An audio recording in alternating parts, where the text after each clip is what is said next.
The illiterate of the 21st century will not be those who cannot read and write, but those who cannot learn, unlearn, and relearn. Philosophies surrounding the aims, purposes, and goals of education are diverse and constantly changing. My personal educational philosophy is modelled on a social justice model inspired by philosophers like Paulo Freire and Nell Noddings. I believe that education is much more than memorising and reciting facts, doing a test and being given a grade which is somehow meant to measure student performance and improvement. I believe education is a transformative process, emphasising on the social interaction between students and teachers.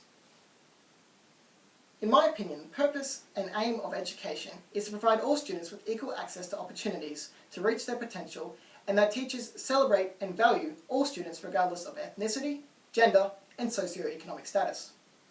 In order for this to be achieved, as an educator, I need to invest time and effort into caring for my students, promote inclusivity and experimental contextualised learning, and constantly partake in critical reflection. The current status of contemporary Western societies such as Australia can be summarised by a quote by novelist William Gibson: "The future is here, it's just not widely distributed yet." As an educator, it is important to understand the history of current patterns and trends prevalent within our society, as teachers circulate meanings and can be agents of change or agents of continuity. My goal as an educator is to challenge this notion of predetermined roles and to challenge traditional text and promote a transformative environment. It is also my belief to not just robotically share knowledge, but to teach in a way that is engaging, exciting, and relatable to the context of my future students. Within this venture, I am not alone. Educational philosopher Paulo Freire shared the goal of empowering students to be in control of their own destiny and believed that education should be a transformative process. Paulo Freire recognised the flaws of a traditional method of teaching, which he referred to as the banking system. The banking system works as a way of depositing knowledge, focusing on the memorisation and recollection of facts, and thus inhibiting creativity. Freire describes the traditional functionalist perspective on teaching in his work Pedagogy of the Oppressed, stating that this is the banking concept of education, in which scope of action allowed to students extends only as far as receiving, filing, and storing deposits. Additionally, the banking system regards people as adaptable, manageable beings, as opposed to a transformative approach distinguishing people as what Paulo Freire describes as beings for themselves. Alternatively, he proposed a problem-posing approach, which focuses on relating content to students' personal experience and dismantling the hierarchical structure of a traditional functionalist perspective on teaching. Freire emphasized the benefits of a transformative problem-posing approach, stating that it views students as conscious beings and promotes authentic thinking. Freire's philosophy behind the transformative problem-posing approach states that education should be the practice of freedom as opposed to education as the practice of domination. Thus, Paulo Freire's work has informed my educational philosophy regarding the importance of an egalitarian classroom between students and teachers, as well as the importance of a contextualized curriculum.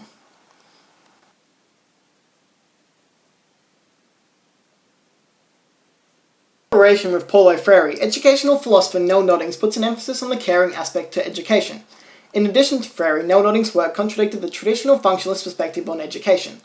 Thinking about caring as a social interaction between teacher and student, her work corroborates with Paulo Freire's work that teachers and students should be equal, contradicting the traditional banking system where teachers lecture and students receive.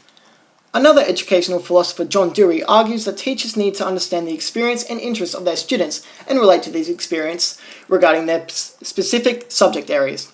Paulo Freire also emphasized this point in his work Pedagogy of the Oppressed, focusing on the importance of a contextualized, relatable content and the importance of focusing on learning development. The ideas of inspiring the individual to reach their potential, authenticating and contextualizing content, and creating an egalitarian classroom environment with open communication have in a large way inspired my own personal educational philosophy. Social justice in education has also been proven to deliver, improving student learning and development. As previously stated, inequality is prevalent within our society, and traditional management strategies do little to address this.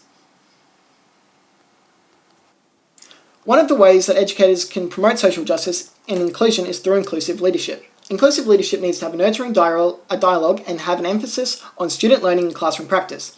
Additionally, education on social issues are important for teachers, admin, students, and parents to learn how to address these issues. Inclusive leadership can be achieved through establishing a more transformative, egalitarian classroom environment. In addition, critical reflection through the experimental learning theory can be used to achieve social justice. Creating scenarios that may be uncomfortable but necessary are both talking points of Freire and Noddings, who also reference this in their work. To conclude, my educational philosophy is that education should be a transformative experience and more meaningful than simply memorizing and reciting facts. Teachers must be agents of change, not agents of reproduction.